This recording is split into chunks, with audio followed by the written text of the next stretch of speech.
চলে আসলাম আজকে আপনাদের সামনে নতুন একটা ভিডিও নিয়ে। এটা আমার মুরগির খামার, ছোট পরিসরে। আমি এগুলা ডিম পাড়ার জন্য তৈরি করেছি।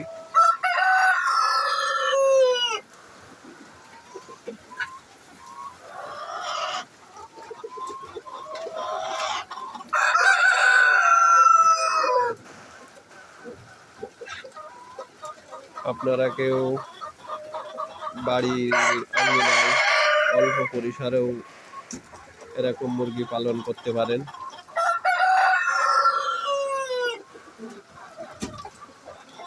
এই মুরগিগুলার রোগ প্রতিরোধ ক্ষমতা অনেক ভালো, সেই হিসেবে দেখা যায় যে ওষুধ খরচও কম, পালন করা যায়।